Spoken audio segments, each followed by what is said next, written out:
UFC champion Conor McGregor has a huge fan base across the globe. Born into a working-class family in suburban Dublin on July 14, 1988, his father had first been a plumber and then a taxi driver. His mother took care of the house and the two older daughters, Erin and Aoife. Conor had a tough life ahead, but he was all ready to fight against it, a fight that would test him relentlessly. Welcome to Bizarre Cases. In today's video, we'd be talking about the man with an unsolved mystery. What happened to UFC fighter Conor McGregor? Without further ado, let's walk onto the edge of the unknown. This is in the light of the upcoming docuseries McGregor Forever, dedicated to the ever-so-ultimate fighting champion. Conor McGregor came to East Dublin at the age of 18, but life is still challenging and becoming increasingly so. He lacks desire and motivation and is terrified of failure. Conor McGregor meets DEVLIN, his lifelong companion, when he is 20. Conor found the love and power he needed in her to sharpen his claws and return to fighting and trained even more determined than before. Conor recalls the hardships of supporting himself on €188 in unemployment benefits while training every day. Even after entering the amateur MMA circuits, the first 5 years are extremely difficult, with pay of €85 each fight and a yearly income of €1,500. In his first bout, he won the second round by TKO. The second match was an exact duplicate of the first. Conor McGregor was defeated via submission in the third match. He recognized his Achilles heel in the grappling from that point forward. Conor McGregor made his UFC debut on April 6, 2013, winning in the first round, improving his personal record to 13-2, with 2 Cage Warrior crowns, featherweight and lightweight, on his back and the explosive potential of the champion. Despite his inexperience in the UFC, Conor McGregor dictated his own terms. "I'm Conor McGregor, I'm 20 years old, and I'm the best featherweight out there." This is one of the first glowing statements of his long career as a trash talker. McGregor in his career has won almost everything there is to win and has rewritten the rules of the game. He entered as an underdog and became the planetary face of a sport and a mindset. From the worst poverty to a lifestyle of unbridled luxury, Conor McGregor changed everyone's perspective, ranking 4th on Forbes' list of highest paid athletes, and becoming the first athlete in history to earn $1 billion in 1 year from sales of his whiskey. Trashing every imaginable record in a pay-per-view sale, McGregor was arguably bigger than the UFC itself, doing a better job than even Dana White in marketing the MMA promotion.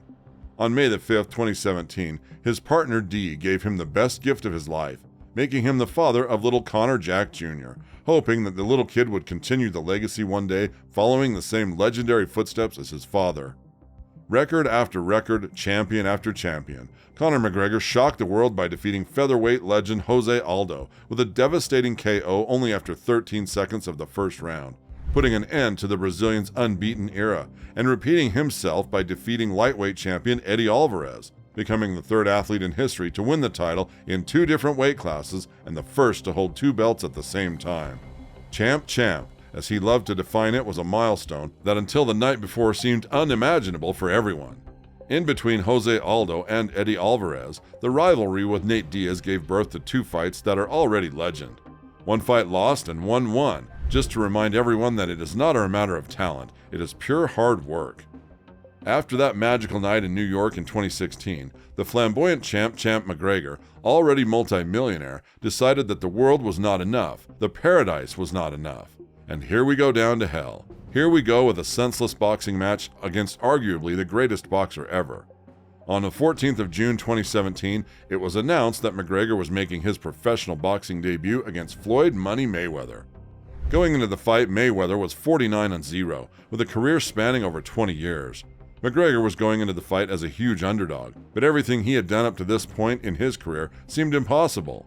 There seemed a chance going into the fight that the impossible could be done and McGregor could win. McGregor fought well in the fight, however, he couldn't get the job done and lost via TKO in the 10th round. The Irishman got off to a good start, winning the first few rounds, but as the fight went on, Mayweather was able to take control of the fight and finish McGregor. George Foreman, EVANDER Holyfield, and Mike Tyson praised McGregor for his performance in the fight. McGregor reportedly received $100 million for the fight. Floyd Mayweather, $130 million to sell your fighting spirit in a bout where you have no chance. Embracing a sport which is not yours and facing an opponent who has not been beaten by much greater boxers, not to mention MMA fighters, just for money? Was that the price, Conor? In late 2016, McGregor was stripped of the UFC featherweight champion belt due to inactivity. When McGregor fought Aldo, this was the last time the Irishman fought at featherweight. In April 2018, McGregor was stripped of the UFC lightweight championship again for inactivity. From a perfect marketing machine and incredibly skillful striking MMA fighter, Conor McGregor became a sort of frustrated whiskey seller embroiled in a new feud, this time against Dagestan lightweight champion Khabib Nurmagomedov. Not only the strongest MMA lightweight fighter to ever walk in an octagon, but also somebody who was not born with a great sense of humor. The tone from the Irishman was sick and despicable, including verbal attacks to the religious beliefs of Khabib. In August 2018, it was announced that McGregor would be fighting Khabib for the lightweight title after the Dagestani fighter won the championship at UFC 223. This was McGregor's toughest opponent in MMA, as going into the fight, Khabib was 26-0 and had never lost a round in his entire career. In the build-up to the fight, it was very intense, as both fighters exchanged insults. Khabib was an out-and-out wrestler, which most people say is McGregor's weakness, and the champion going into the fight was the favorite to win. McGregor was completely outclassed in the fight, losing in the 4th round via submission. McGregor was never able to land any significant strikes in the fight and even got knocked down by Khabib with an overhand right in the 2nd round. McGregor was meant to be the favorite when standing up, but getting knocked down by Khabib was a real indicator that McGregor was not going to win the fight. Making a summary of the skirmishes between the two would seem like a long shopping list. Post-fight, McGregor was attacked by 2 of Khabib's teammates, after his opponent attacked McGregor's teammate Dylan Dennis. This was another controversy with McGregor, as the biggest event in UFC history was stained with controversy and another down point in McGregor's career. McGregor was arrested twice for being violent in public. The first arrest was in Florida, with McGregor taking a fan's phone and smashing it to the ground. The other incident was in a pub in Dublin, where he punched a man in the face and was charged with assault and fined €1,000. With all the controversy since the Mayweather fight, McGregor was completely ruining his legacy. McGregor made his UFC return in January 2020 at UFC 246, where he fought Donald Cerrone. This was the first time McGregor fought at welterweight since his rematch against Nate Diaz. Going into the fight, Cerrone had lost 2 fights on the bounce. McGregor completely outclassed Cerrone by knocking him out in the 1st round, becoming the first UFC fighter to get knockout victories in 3 different weight divisions. After the fight, McGregor stated he wanted to fight for UFC titles again. Winning against the veteran Donald Cowboy Cerrone in about 40 seconds was not enough, especially since Conor McGregor has then made people talk about him further with news events, such as the not infrequent fights he took part in Dublin, the famous punch against an old man, up to the latest appearances in the Amalfi Coast, where he wandered around Positano heavily drunk, knocking over and breaking glasses and bottles, as well as an alleged sex assault in France. COVID-19 disrupted 2020 McGregor's plans, and he wasn't able to get in the octagon until January 2021, where he had a rematch against Poirier. McGregor's behavior going into the fight was completely different to his behavior the first time he fought Poirier. McGregor was very relaxed and respectful, with no trash talking before the fight.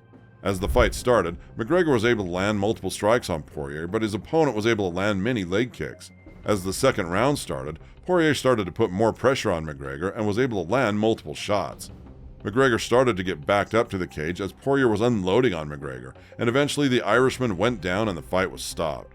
For the first time in McGregor's career, he was knocked out in MMA. Since McGregor fought Mayweather in the money fight, his MMA career had been on a car crash that has been surrounded by controversy. Does McGregor have the hunger for fighting anymore? Does he care enough about MMA since his greatest payday was in boxing? Will we see the prime McGregor again, the man who fought Aldo and ALVAREZ? These questions will be answered in time, but right now McGregor is seen as someone who could have been the greatest of all time, but instead, once he got some success, he didn't seem to care as much. Can you blame the man who went from receiving benefits to fighting for millions of dollars? Do let us know your views in the comments section below.